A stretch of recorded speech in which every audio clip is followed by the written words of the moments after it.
രാജു അറിയാതിരിക്കാൻ ഇവരൊക്കെ അത് മറച്ചു വയ്ക്കുകയായിരുന്നു.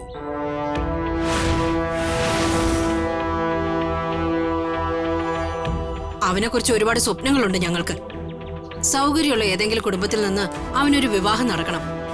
ഇവള് കാരണം അത് നടക്കില്ലെന്നാ തോന്നുന്നേ. ഇവരീ പറയുന്നതിൽ എന്തെങ്കിലും സത്യമുണ്ടോ?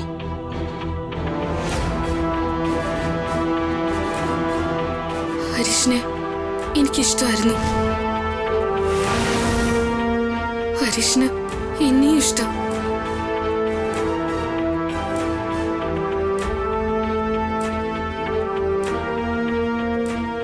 പക്ഷെ ഇപ്പൊ ഞാൻ എല്ലാം ഉപേക്ഷിച്ചു. അമ്മ പറഞ്ഞു നമുക്ക് മോഹിക്കാൻ പറ്റിയ ബന്ധമല്ലെന്ന്.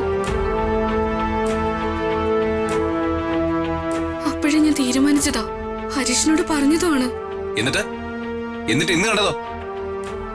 ഇന്ന് കണ്ടതും അത് പറയാൻ വേണ്ടി തന്നെയാ.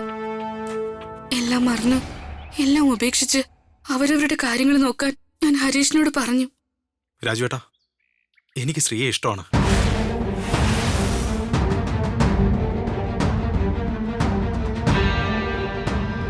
അമ്മയെന്നല്ല, ഈ ലോകത്ത് ആരൊക്കെ എതിർത്താലും ഞാൻ ശ്രീയെ കല്യാണം കഴിക്കും.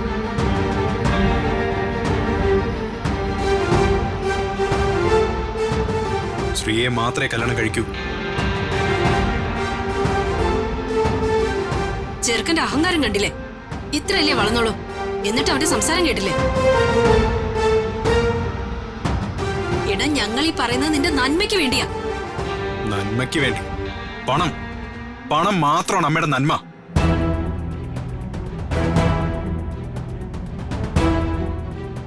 പണത്തിന് വേണ്ടിയിട്ടാ അമ്മ ശ്രീയെ തള്ളി പറയുന്നേ. എനിക്ക് സ്വത്തും പണം ഒന്നും വേണ്ട, ശ്രീയെ മതി.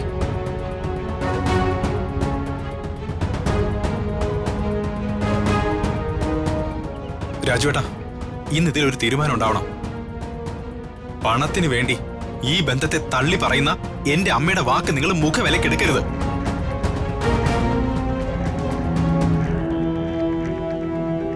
പിന്നെ അച്ഛനോടും അമ്മയോടുമായിട്ട് പറയുക, ഒന്നുകിൽ നിങ്ങളുടെ സമ്മതത്തോടെ എന്റെയും ശ്രീയുടെയും വിവാഹം നടക്കും, അല്ലെങ്കിൽ ഞാൻ നിങ്ങളെയൊക്കെ ഉപേക്ഷിച്ച് വീട് വിട്ട് എങ്ങോട്ടെങ്കിലും പോവും.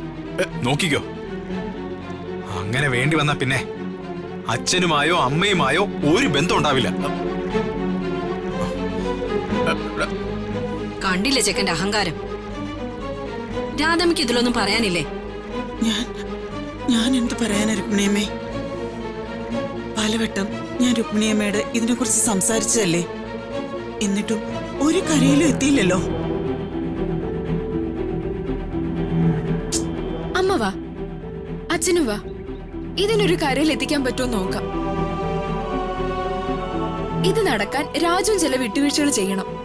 ഞാൻ എന്ത് വിട്ടുവീഴ്ചയാണ് ചെയ്യേണ്ടത്? പറയാം. ആദ്യം ഇതൊരു കരയ്ക്ക് അടുക്കുമോ നോക്കട്ടെ.